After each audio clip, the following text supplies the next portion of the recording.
Assalamualaikum. Okey, dalam video kali ini saya nak share mengenai MRTA dan juga MLTT.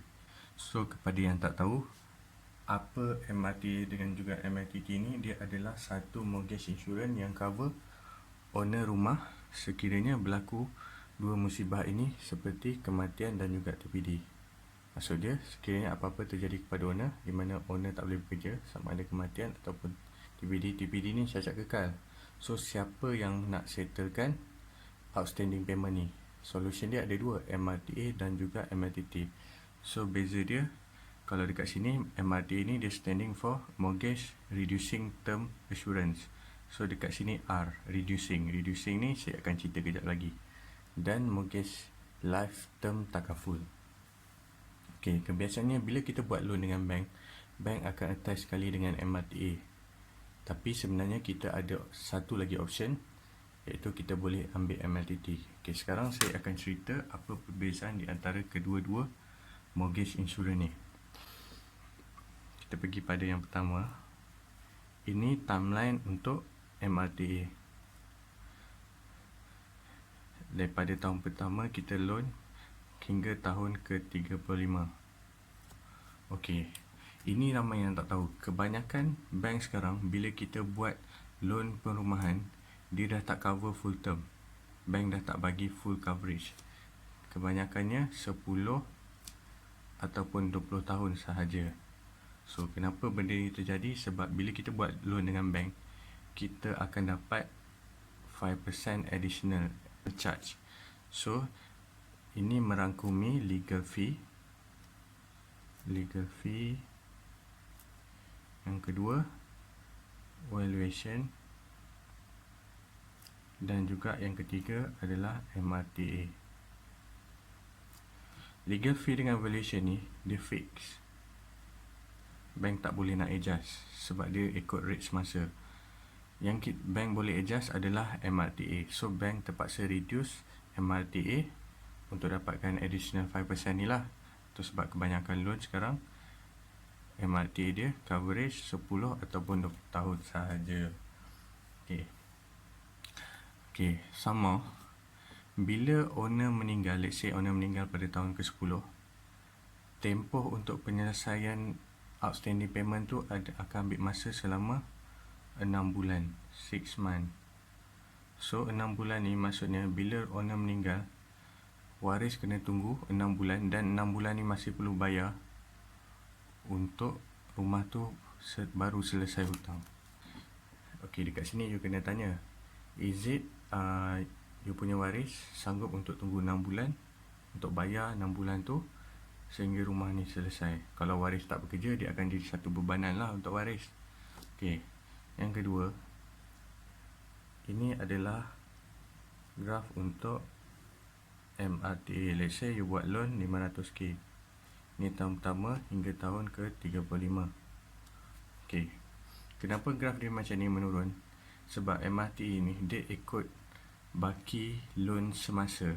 Let's say pada tahun ke-10 owner meninggal dunia ataupun owner cacat kekal, baki tinggal 400k, let's say. So, MRTA ni dia akan cover 400k saja. Tapi ada satu masalah dekat sini. Ada satu gap dekat sini yang bank tak cover. Gap ni kita panggil dia sebagai interest. Sebabnya MRTA ni dia cover harga rumah sahaja, dia tak cover interest. Okey. Yang ketiga, MRTA ni, let's say kalau you nak beli rumah ataupun you dah beli rumah, you kena ambil satu MRTA. Once you nak jual rumah ni, you dah tak nak rumah ni, you nak beli rumah baru, MRTA ni dia akan burn. You terpaksa ambil MRTA baru. Sama juga kalau you dah ada rumah dan you nak tambah lagi satu rumah, you kena ambil MRTA lagi satu. So, setiap satu MRTA untuk satu rumah. Okay, katakanlah dua rumah ni dah cukup 35 tahun. So, you akan dapat dua rumah ni, tapi MRTA ni dia akan hangus. Tak ada cash value dalam ni. Okay, Sekarang ni saya akan cerita pasal kelebihan MLTT pula. Okay, MLTT ni, okay, yang pertama ini timeline untuk MLTT. Let's say you loan pada tahun pertama hingga tahun ke-35. So bila you buat loan, katakanlah owner meninggal pada tahun ke-10.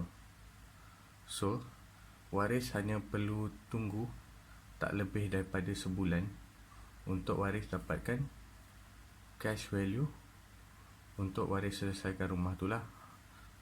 Less than 1 month, probably dalam 1 week or 2 weeks lah.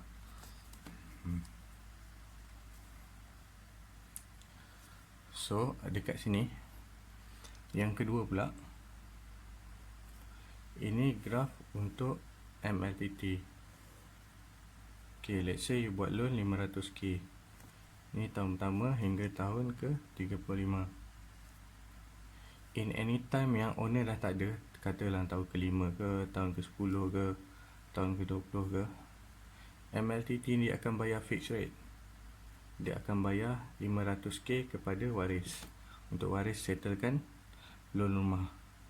Katakanlah tahun ke-20 owner rumah meninggal dan baki katakanlah ada 300k lah, kita ambil 300k. So MLTT ni masih akan bayar 500k. So dia ada dekat baki kat sini, waris masih mempunyai baki 200k. So dekat sini waris boleh gunakan untuk perbelanjaan ataupun pendidikan anak-anak, instead of kita tinggalkan rumah sahaja. Okay. Selain daripada tu, yang ketiga pula, MLTT ni, bila you beli rumah, you attachkan dengan MLTT, dan katakanlah one time you dah tak nak rumah ni, you nak beli rumah baru, you boleh attachkan dengan MLTT yang pertama tadi. Dia takkan burst sebab dekat sini dia ada cash value. Dan katakanlah MLTT you ni bernilai 500k, rumah you 200k. So you boleh attach dengan rumah lagi satu kalau you nak beli, asalkan as long as dia tak melebihi 500k lah. And then katakanlah selepas 35 tahun rumah ni dah selesai, rumah ni dah selesai. So bila rumah dah selesai, you boleh pilih untuk keluarkan withdraw account value dalam tu. So you dapat rumah, dua rumah ni, dan you dapat cash value. And then lagi satu kelebihan MLTT ni, you boleh pilih payment terms. So payment terms ni maksudnya you boleh pilih untuk bayar 5 tahun, 10 tahun, 20 tahun, ataupun sehingga loan you tamat, iaitu 35 tahun lah. So kalau macam you, ada orang dia nak pilih 5 tahun je sebab dia malas komitmen lama-lama, so dia pilih 5 tahun je. Tapi 5 tahun ni dia harga dia mahal sikit lah. Itu dia perbezaan. So kalau korang perlukan consultation percuma untuk dapatkan quotation mengenai MLTT, boleh contact seperti nombor tertera di bawah. Okay, itu saja saya nak kongsi hari ini. Assalamualaikum.